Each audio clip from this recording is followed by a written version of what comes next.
never either. Cause nothing even matters no more. See, nothing, it don't matter. See, nothing even matters no more. Nothing even matters. Nothing even matters no more. Now my team is gone and make it to the final four. Just repossess my phone. Cause nothing even matters no more. Nothing even matters. Nothing even matters no more. Nothing even matters. Oh, oh, oh.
Hello, performers. If you're performing, can you please come backstage? Please, backstage. Thank you so much.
step out, get some air now, let your edge out. To some iceberg, you'll be heavy in my mind. Can you get the heck out?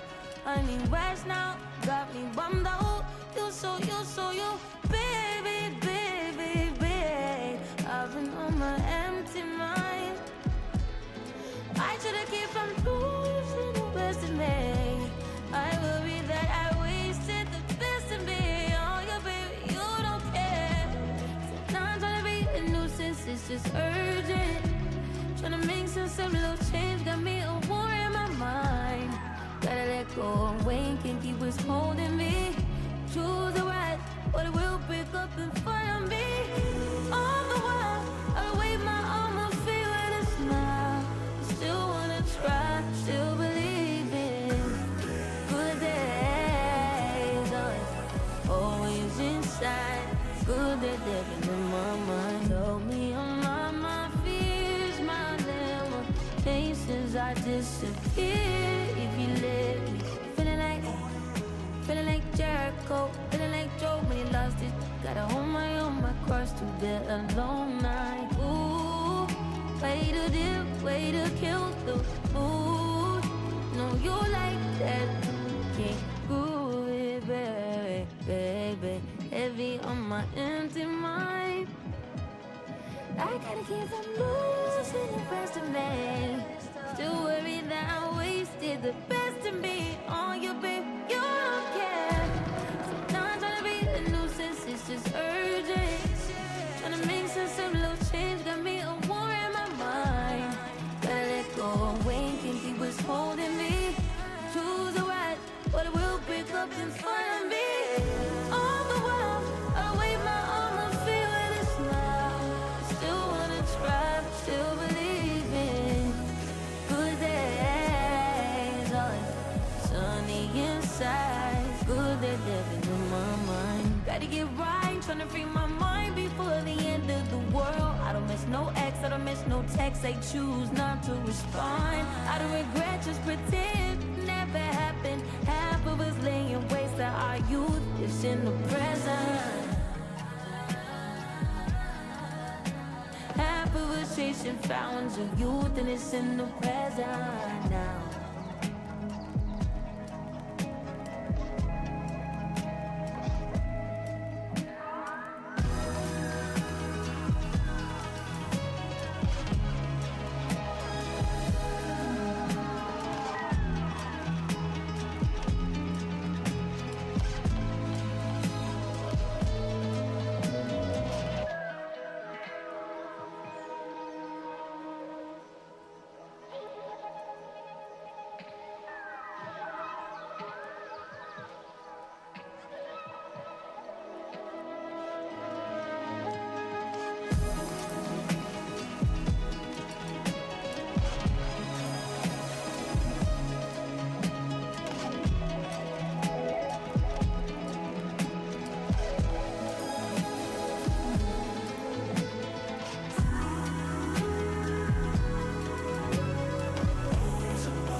curiosity. See, no one loves you more than me, and no one ever will. Yeah. Is this just a silly game that forces you to act this way? Forces you to scream my name.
fun. Don't take it personal.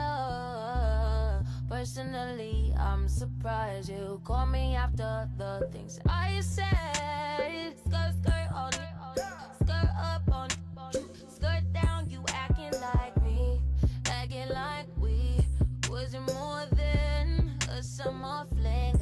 I said farewell, you took it well. Promise I won't cry over spilled milk. Give me a paper towel, give me another volume, give me another hour or two, hour with you. Why you bother me when you know you don't want me? Why you bother me when you know you got a woman? Why you hit me when you know better? Know you know better, know your crew better than you do. Call me looking for you, I'll be looking for you. Got me looking forward to weekends.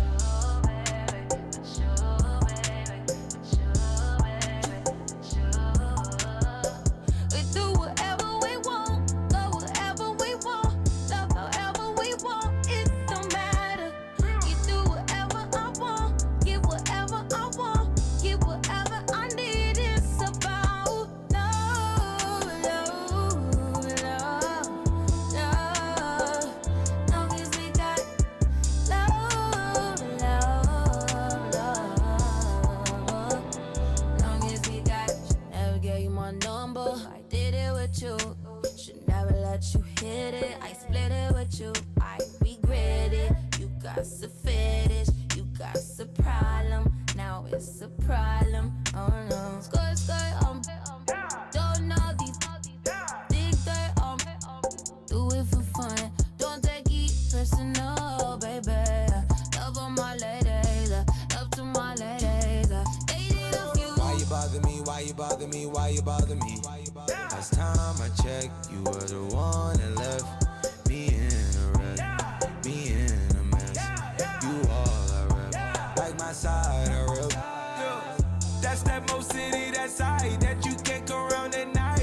You like to give me eye, do no one know I'm beside you. You like when I make fire, you say the flame can make him fire. Let me come inside, let me come inside. Only thing that's stuck with me, only thing that was real, the only thing I could feel, you feel me. So why you bother me? Why you bother me? Tryna catch you POV. Love, love, love, love. Long as we got love, love,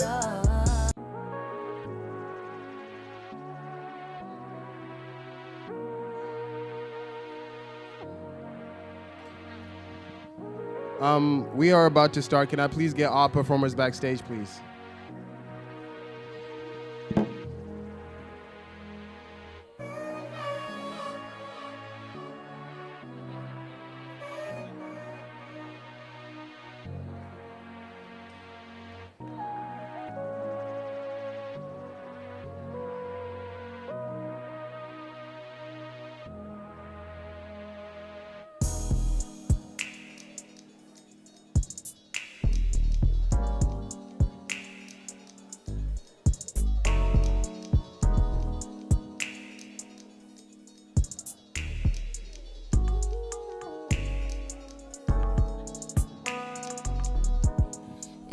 Excuse me,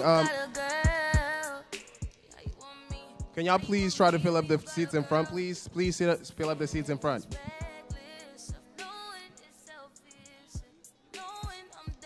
Do not go into the back until the front is filled, please.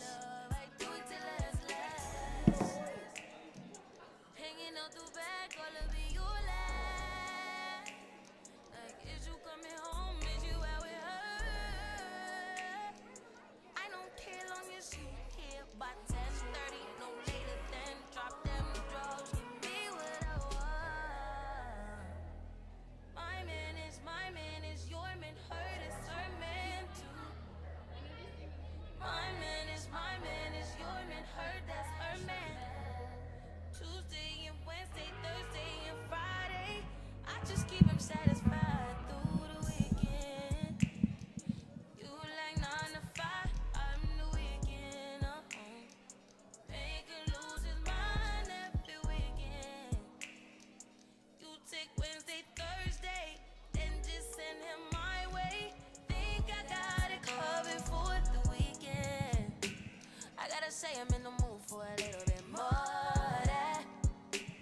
I mean, I'm saying, what kind of these is 2 days? I need me at least about 4 of them, more. You on me, on us. Just tell me you want me, yeah, one day. And I'll be at your door, ready to take a place, ready to give you what you've been missing on weekdays, what you've been waiting for. 10:30, no later than drop them drawers. I know what you want. My man is your man, hurt is her man too. My man is my Hey, y'all. How we feeling today? Thank you guys all for coming. I really appreciate it. It means so much to me and to all the performers. So first, let me warm things up. Raise your hand if you've ever been to a poetry slam or any type of poetry event in general. Okay. It's like a half mix right now. So what I'm gonna do is I'm gonna explain to y'all what slam poetry is and what a poetry slam is. So slam poetry is a form of performance-based poetry that combines aspects of writing, performance, audience, cheers and stuff. Can I hear a cheer real quick? Thank you. And competition. The competitions for slam poetry are called poetry slams. Now that's where there'll be judges and they're scoring the poets. There's poets competing. Their poems are 3 minutes and 30 seconds. Like it's a real thing, it's a competition. Today, we're not having a competition. This is just a showcase. I wanted to show off our performers. We have so many lovely people here to talk about their art, to do so many good things for this audience right now. So let's give them a quick round of applause. Thank you. And so now I just wanted to talk about my project a little bit. This is my project, Slam.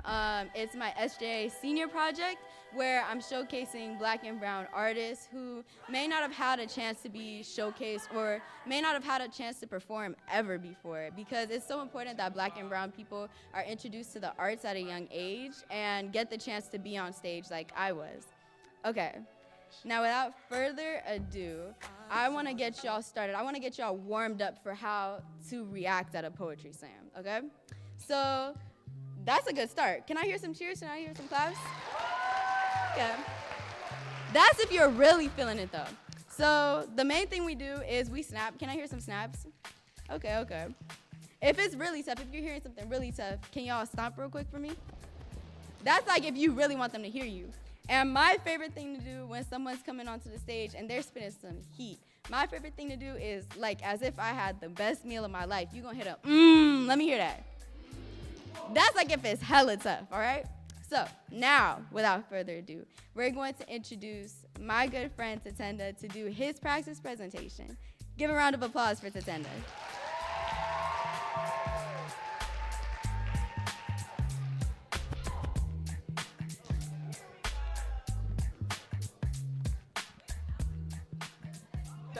Thank you. Well, I just want to reiterate what my friend said and thank all of you guys for coming. Also want to thank the teachers for signing up and allowing you guys to show up. I know you guys would have had some really important curriculum to be doing, but you guys instead chose to be here, so I really appreciate that. For those who don't know me, my name is Tatenda. I'm a senior in SJ, and I know you guys are here for a poetry slam, but I just want to give you a quick little presentation about what my practice is about, if that's okay.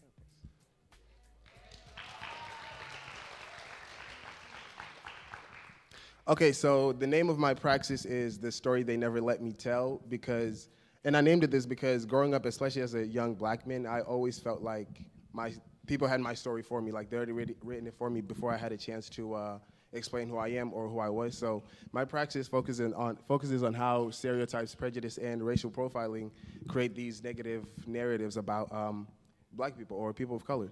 And for those who don't know, prejudice is basically when you prejudge somebody. Stereotypes are like the repeated ideas that create an image, a certain simple image about a whole group. And then racial profiling is just assuming that somebody does something or is something because of their race, which is not cool. So my goal is to create a space where students can speak for themselves instead of being spoken over. Okay, so everything has a problem, of course. Well, not everything has a problem, but the problem with this is like a story repeated enough times can start acting like the truth. So black youth are often judged through labels before people even know us, and these labels come from stereotypes, assumptions, and fears, and one-sided stories. So like, okay. This is not just about being misunderstood. It's also about being misrepresented so often that people think that the lie is normal. Okay, so with like deep research, I realized that these narratives definitely came from somewhere, and they came from a lot. They come from a lot of places. Like for example, what we watch, what we hear, the jokes that we tell at home, what we hear at home, and for example, that's where the generational trauma ties in, and some of the biggest sources of these problems are like the TVs and movies that we watch. For example, when they're like, oh, smart people wear glasses, when they try to portray like the white person as the hero and then the black person as the villain. Speaking of, I don't even know why I'm wearing glasses. I don't really need glasses. These are just for the fit, which just kind of shows you how deeply stereotypes are rooted into. They're also like in the news headlines, for example. What they like show on news, because a lot of people watch news. So it's basically like the de jure versus the de facto, which is what happens versus what is said to have happened. And another source of these problems are social media, which is what we choose to repost, what we choose to like, versus like what we just scroll through. And then another big part of these problems are like school talks and jokes.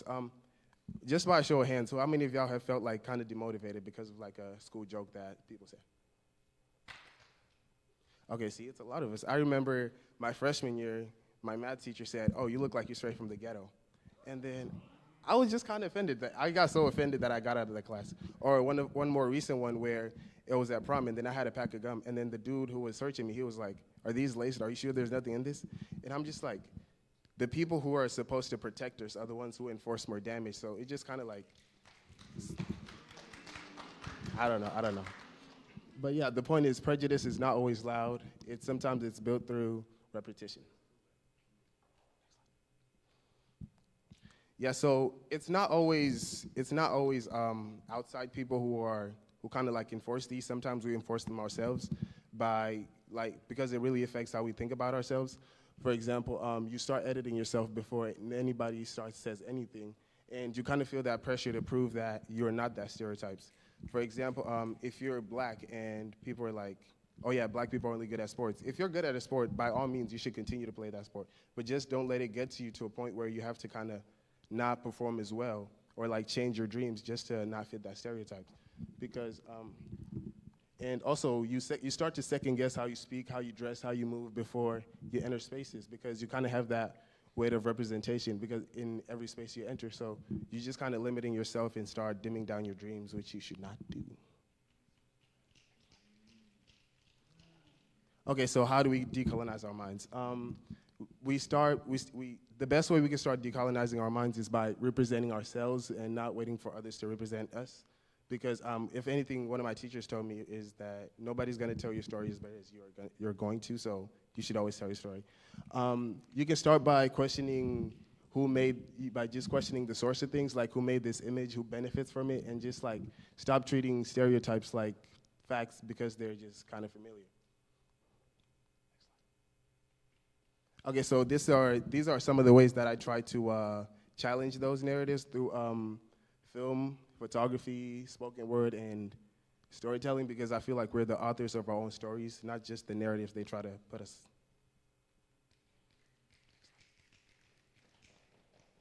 Okay, but in conclusion, I just wanted to say that representation becomes powerful when it's created through our own voice. So, matter of fact, can y'all do me a favor? If all of y'all can just get your phones out and take a picture of this, just to kind of remind yourself whenever you're feeling in doubt or whenever you feel like, whenever you're in doubt or whenever you feel like people are kind of just like dim you down, oh my gosh. But yeah, the point is, don't let repeated narratives become your accepted truth, because if stories can limit us, then art can be used to free us. Thank you.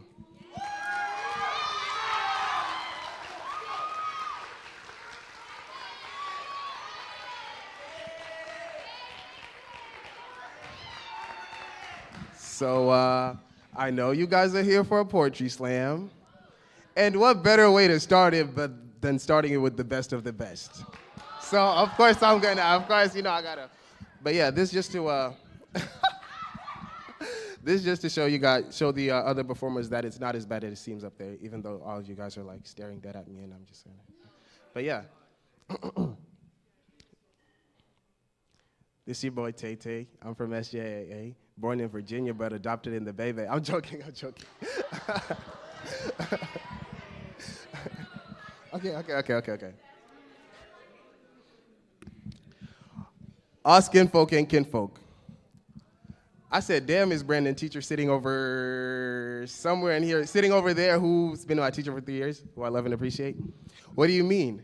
I feel like I'm not seeing what's supposed to be seen because we share the same shade, the same melanin tone. So how can we look alike and not be our own? Because I thought skin was a signal, a code, a lock with a common key, but you're saying proximity ain't loyalty.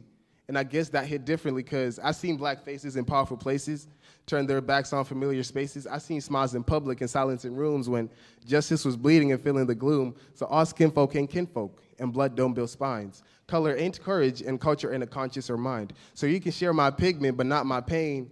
Where the culture is fashion, but still dodge the rain. You can benefit off rhythms we bled to create, but stay silent when these systems decide our fate. And that's hard, because I used to think unity was automatic. Like shade was enough to make it static, but kinship is action, kinship is stance, kinship is who you are when you get the chance. It's speaking up, even when silence pays. It's protecting the roots, not just praising the waves. So you can, sorry.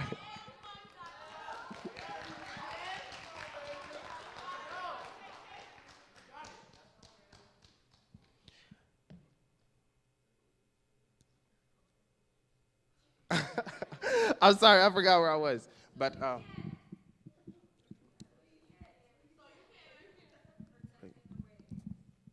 oh, so you could. I'm sorry. Okay, never mind. And somewhere between that, I started to understand that kinfolk is the Harlem who stays up with you, making sure that every line you write is true. It's the original artist who calls you up on stage, not for you to watch, but to share that page. It's the black girl poet who sees you fall, writes a piece about your power and lifts you tall, telling you to never stop writing, never stop fighting, never stop writing, never stop fighting, because every word you drop is a form of rewriting. It's the black teacher who shifts my view, reminding me my worth ain't graded by what they never knew. So you can build me up or watch me rise anyway, because I'm not here to win or just play my part. I'm here so you feel what I say and hear my heart. Thank you.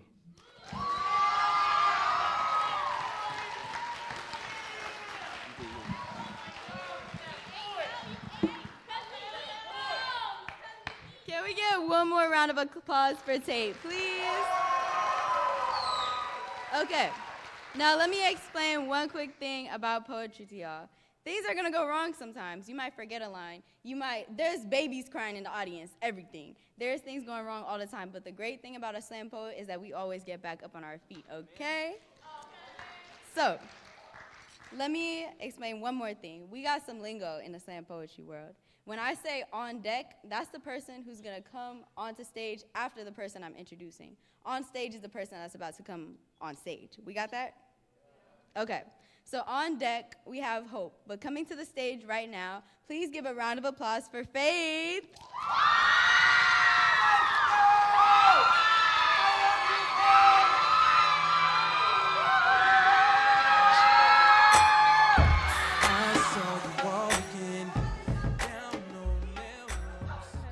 I'm going to be reading my poem, Birthdays. As birthday wishes swarm my head, all I can do is lay on my bed. 16 creeps around the corner.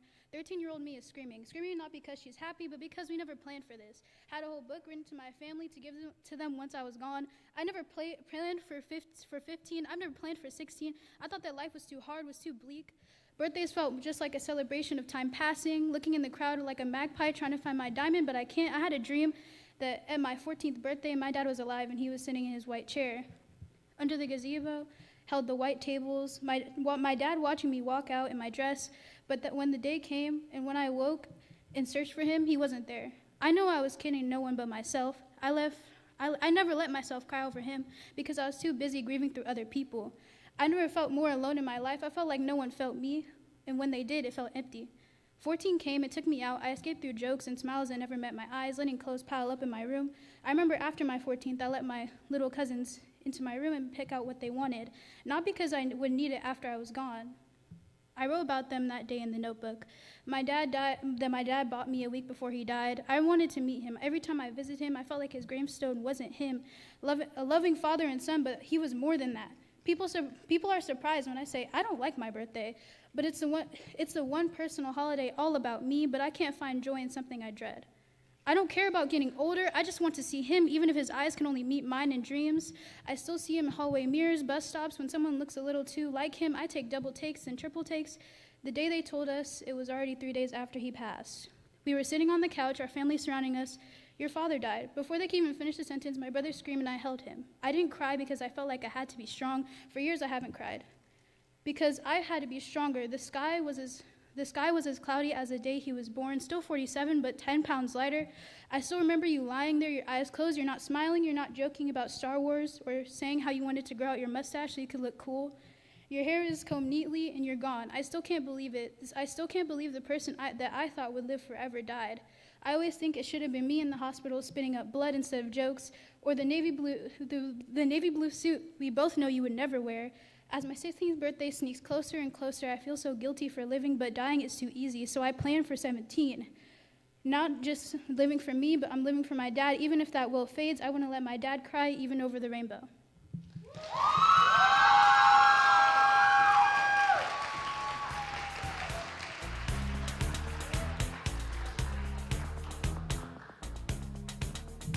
Give one more round of applause for Faith. It takes a lot to come on stage and put your heart on the line like that. And I'm really glad we have an audience who's starting to get their energy up, because we can't have our poets coming up here and then y'all quiet. Y'all gotta be loud. Can we be loud? All right. Now, one thing I forgot to mention is at the end of all of this, there's gonna be a QR code y'all can scan. Y'all are gonna vote for the audience favorite of the day, and they are gonna win an Amazon gift card, okay? So it's serious. Y'all gotta remember which poet you like the most, okay? Thank you. So, on deck, we have Nini. Coming to the stage right now. Yep. Coming to the stage right now, we have Hope.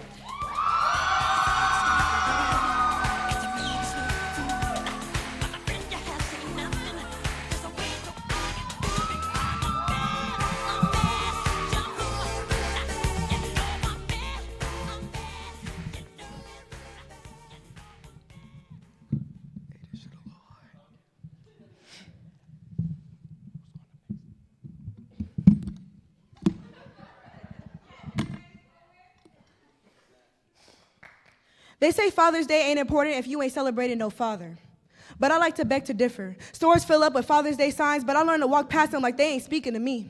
As a kid, I didn't have the luxuries of daddy-daughter dates because my mama was struggling to put food on my plate. As I sat on the floor asking when daddy's coming home, my mama looked at me like that was a stupid question. Instead of showing affection, I watched her drink into a deep depression. Some nights it wasn't dinner. It was my mom coming home with tired eyes and empty hands trying to pretend it was enough. Maybe that's why he didn't want me a part of his family tree, because the branch I grew from is hanging from her last limb. So mama, I don't blame you for blowing in the wind. Some trees bend towards pain because sunlight never found them. She tells me don't ask who your real father is and don't go looking for him either. I assumed it's because I'll be disappointed in what I find. Don't go looking for trouble and trouble won't find you, but what if I want to be found? What if I want to be seen? What if I want to learn more than just half of my roots? I'm calling the police for the crime of ethnocide. How am I Ethiopian and I don't know anything about my people? I'm a freedom fighter at heart, but how am I fighting and I don't know what I'm fighting for? I don't want your sympathy. Just listen to me. I wanted him to tell me, let's go shopping and you can write shotgun. Instead, I want to point a shotgun at my For You page every time he shows me a dad cord, because clearly this ain't for me. Like, who this for? I wish I could tell you I don't get emotional from that one episode and Will Smith came on and said, why doesn't he want me?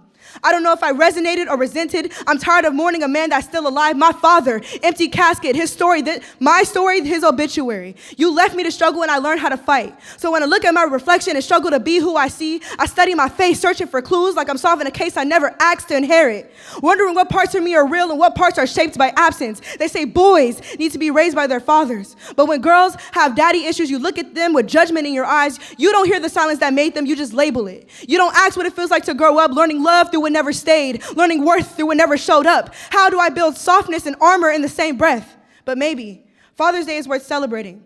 My mom brought me into this world and played both parenting roles. She may not have been stable, but she stayed. She may not be in my day-to-day, but she's only one phone call away. So if I have nothing but the notes in my phone and every scroll is a new poem, pieces of me fold into lines I had to write just to keep from breaking open, I will write and write and write you out of my story, but this time it's my choice. Not abandonment, not waiting, not wondering, my choice. So when you come looking for me, it'll be too late.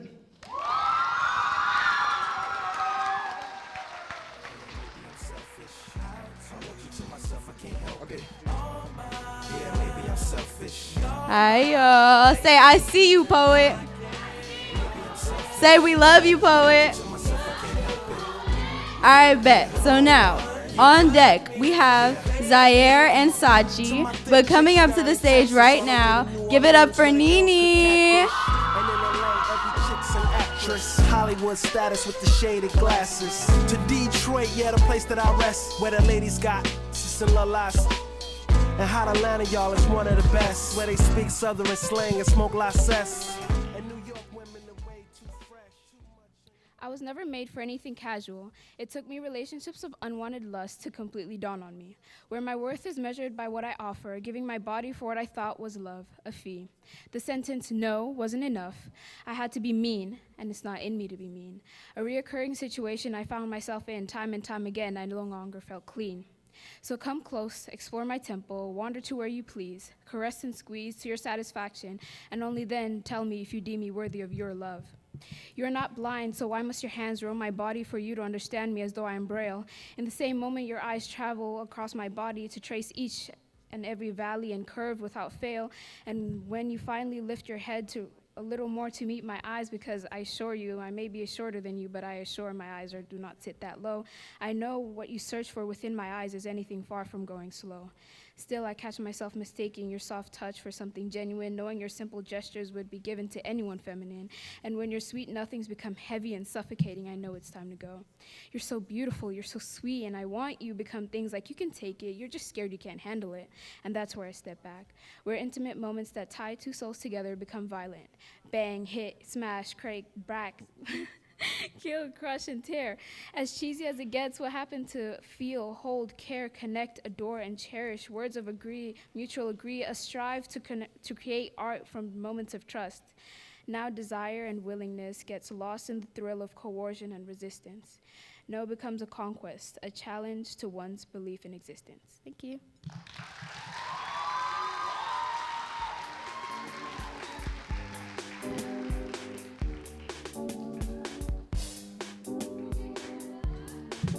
One more round of applause for Nini. Okay, on deck we have Violet, but I want y'all to really give a real special applause for these two coming up because they're the babies of the group. They're freshmen, and I'm so happy that they signed up. Please give it up for our first and only duo poem of the night, Zaire and Sachi.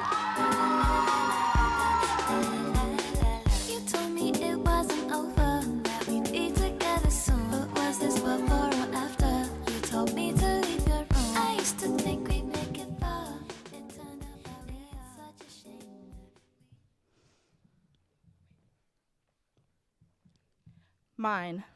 Not yours, it's mine. Not yours. We were taught to share as young ones. But my body is not to play with. I'm not a Barbie doll you can just rip the clothes off of. It's not for sale. It's one of a kind. A branch can be made. My own bloodline. It's mine. Not yours. My body is not yours. It's mine. I don't care what anyone says. I can do what I want with it. It's not murder. It's nothing. I can't afford to take care of one, let alone me. I'm still young. I can't make a new branch in the family tree. This was all by mistake. I didn't approve of this. My whole future was at stake. He did it to me. First a slut. And then a whore. I said no or nothing. And you still went for more. I didn't want this. A cradle and a cry isn't going to make it all right. Now you're yelling at me. Taunting me. Threatening me. Because I want to reverse an accident. He pushed himself on me. I didn't know what to do. I don't want this thing to stay. These kinds of things only happen to me. What makes me special? Am I really one of a kind? I mean, it's my body. Not his, it's not for sale. Does that mean he stole it? He can't return it. That's not right. Why would he do that? Am I really one of a kind? So special and different that my body can't even come to a price? Wait, but shouldn't all girls and women be that way? Why are men selling them then? There's no price to a body, a woman's one at that. So why is there a price on them?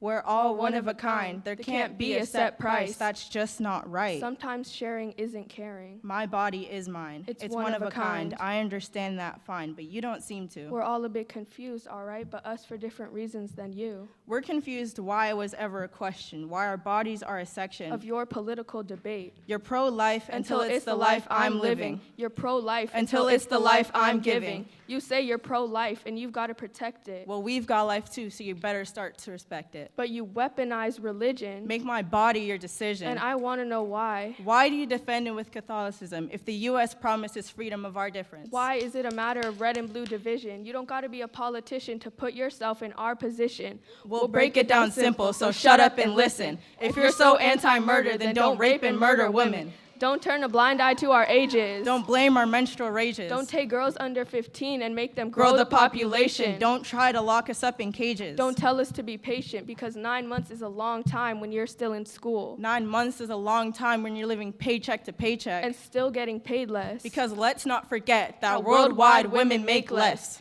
And we all know it doesn't stop there. We all know it never gets more fair. But you say put it up for adoption. Well, that isn't always an option. No one wants this as a priority. You just want to have authority. And if we've got to fight for the right to our own lives, then fighting we will still be. And if you want to keep your red lies on my girlhood, guess I'm guilty. Guilty despite the fact that I commit no crime. But guilty to you, because it's not yours, it's mine.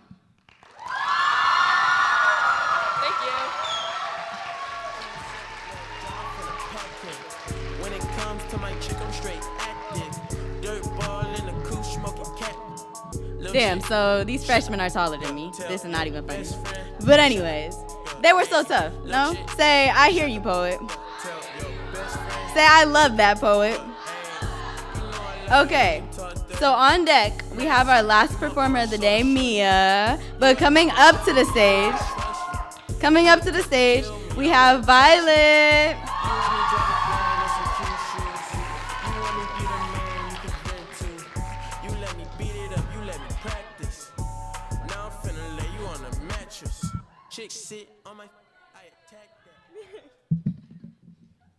Sing now the ancestral song that has been denied, reawakening echoes of voices curiously fraught in vast caverns of lost dreams to which I must abide, a glorious rejection to ruminate in privileges wrought. Oh, the fastidious splendor of the failed suburbanite, whose dreams lie confined behind the white picket fence. Their jaded eyes remain unfractured, unperturbed, only reflective of the night that does not recompense. Great shears appear in the hands of those born to cut, that threaten to clip the wings which flap unadulterated.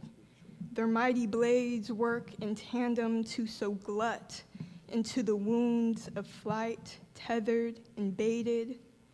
We were made distanced from the rivers that sprout Lodi, so that our fingers remain filthily clean, derealized from the mud beneath lily pad, our eyes only seeing pagodas serene.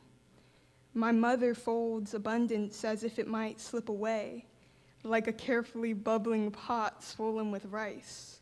Beneath the metal scorched grain remains, reminders that survival demands a generational price. Yet a lingering song overtakes vacancy in my lungs, filling with an air that disturbs notions of apartness and silence. It binds with my grandmother's hunger and an ancient epic once sung, releasing noise furiously in active defiance. I am not my grandmother's hunger, nor my mother's fractured climb, but their labor blooms through the cracks in my placated ceiling into my obscene ease, an upholstered picture of the suburban sublime. Though my tongue grew distant from Khmer prayer, it is not divorced, Blood blurs borders from the bay to the Mekong, roots beneath concrete reinforced, thumping ancient rhythms upon every step I walk upon. Perhaps the novice suburbanite was never meant to be the anesthetic of wielded comfort and curated shame, but a bridge between a fractured inheritance and remembrance, carrying forward every half-erased name. The vast distance between homeland and motherland suddenly begins to shrink within me, and the song, once buried beneath fleeting feet, rises, not perfectly, but fiercely. Thank you.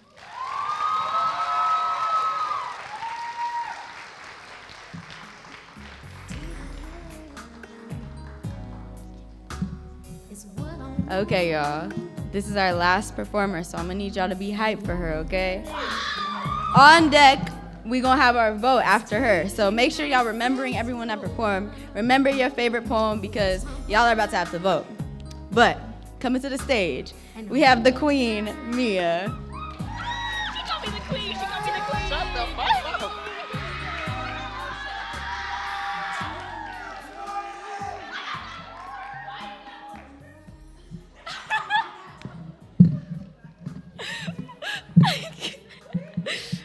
Okay. I wrote this because I realize everything I do is because of my ancestors. And I think realizing that is something that should be talked about. So, yeah. See, I think the reason I talk too much is because my ancestors had to whisper on slave ships. So I make sure my voice is loud enough to speak over the chains they were buried in. I learned my history because silence is exactly how people get away with rewriting it. I dance every time I hear Aaliyah, TLC, Lauryn Hill, and Sade and MJ because there's just no way I would deny the black woman who turned mourning into movement. I rest when I need to because I refuse to inherit exhaustion like it's a family tradition. When I run, I don't look back because my ancestors sure as hell didn't the night they ran on the road to freedom. The history of this country was built on aggressive men stealing land, names, and bodies. So I make sure people thank Mother Nature before they thank the founding fathers. My laugh so loud because joy is a sign of resistance. And I think that scares people more than anger ever could because every laugh feels like proof that oppression didn't finish the job. To the black woman who prayed with their eyes opened because faith alone wasn't enough when history kept arriving at the door, hungry for another black body. For the black women that speak with certainty and get labeled aggressive, but if the news were to say it, it'd be labeled impressive. I display my inner child for the black girls who are forced to grow up fast. It's not a coincidence I always choose to write in Sharpie or don't bend down to tie my shoes because I would not accept my story being erased or being in the same position slaves were in when they were used. I set my unapologetic boundaries because black women are demanded too much access to their bodies. I make sure I take selfies because I refuse to be remembered by mugshots and slave records like the woman before me. Don't get mad when I romanticize my life because we deserve stories that aren't just suffering or pain because the camera is only in our face when they see a single mother or a daughter in a gang. Black girls like me take their ancestry and learn how to navigate life through it as if we're wearing our history like accessories. Black girls like me turn inherited pain into something worth remembering. I carry my ancestors in everything I do. Their prayers are stitched in every dream I pursue. Their resilience lives in every part of my truth. I said I carry my ancestors in everything I do, and every black girl should too.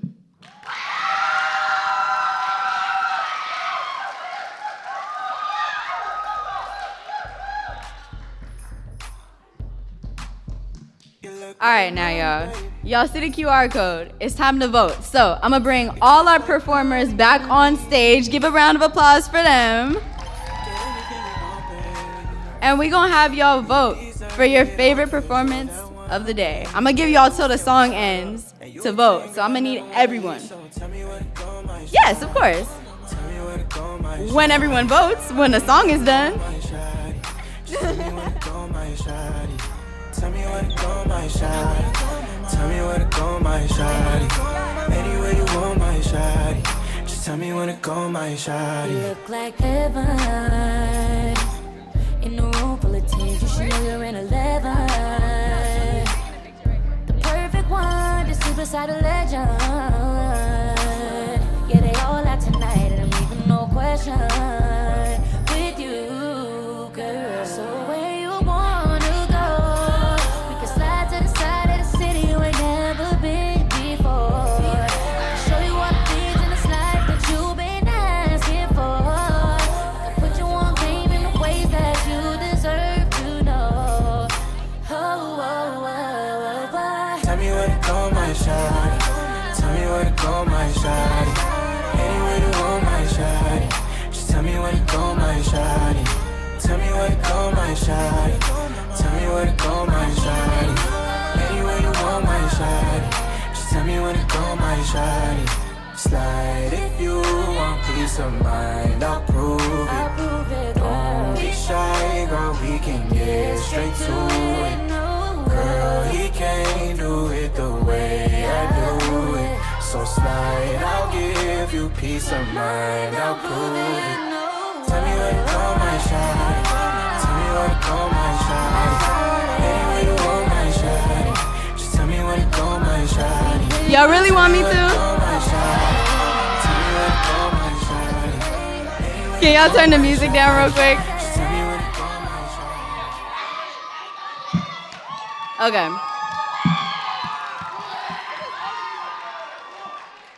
All right. I'm gonna just give y'all something short, cause yes.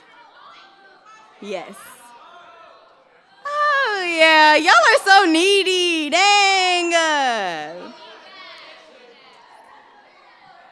Okay. All right, this is a new poem called Antithesis to a Bird. Bird, noun. A person not exclusionary to women who seeks romantic validation and gets done dirty repeatedly. Synonyms, people pleaser, anxiously attached, doormat. Antonyms, me. I am the antithesis to a bird. I leave boys like it's a game, calculate the optimal end time of a relationship like I didn't just get a C- in math last semester. Leave a trail of tears I don't believe and dreams that I realized never belonged to me, that got implemented in my psyche sometime between birth and Barbies, and I am myself again. Free as a bird, but I'm not a bird. I'm something so leave a boy after the second strike. I'm something so impatient, avoidant, and perfectly fine with it. You said you like a girl who wears their heart on their sleeve. Not my fault it was chilly outside and my heart got a little cold. You ain't say you like a girl who wears her heart in her jacket pocket. My earliest high school memory is slapping my ex-boyfriend in the face with pepper spray on my hands. And Don't Trust No Boy by Kia in my ears. Learning not to be afraid of no man because no 14-year-old boy could scare me more than the thought of my own father, and I left that man too. The pepper spray burned my knuckles, but the sweet relief of breaking generational curses soothed most the pain, and my newly frozen heart cooled the rest. I leave boys like it's a game. There's no realization in this poem, no plot twist. Why is that we always expect girls to be all bark, no bite, all bird, no...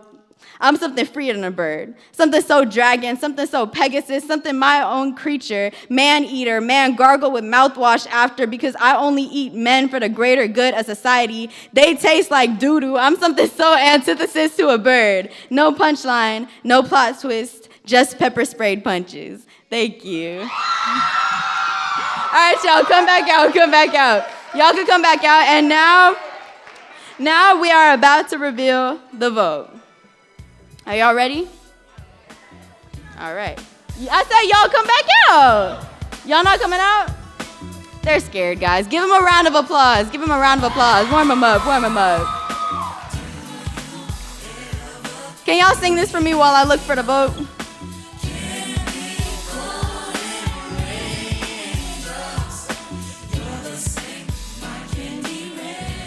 Say, you gonna sing, right?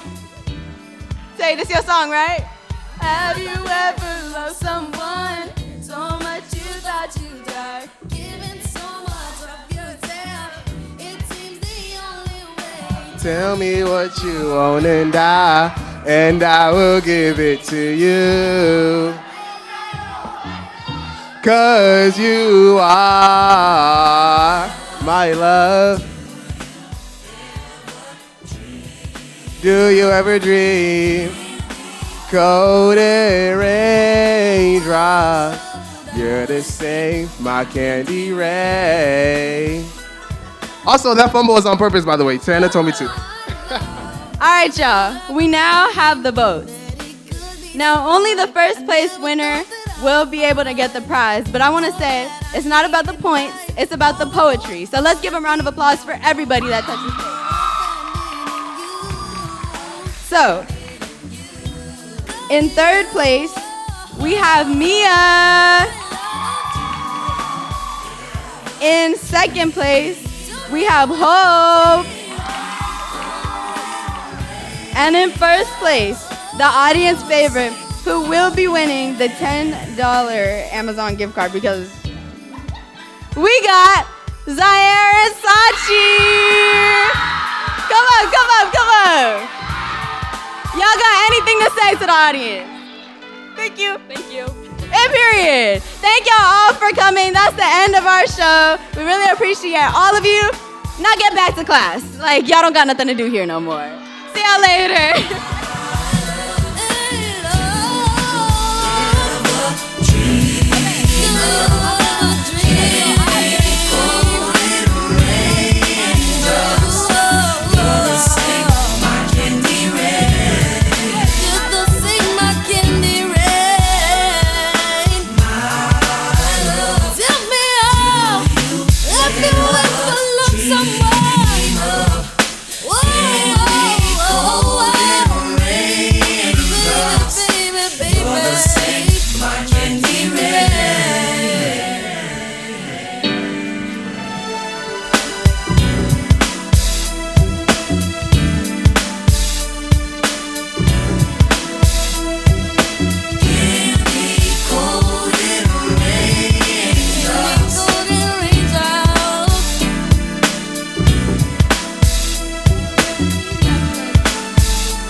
Listen to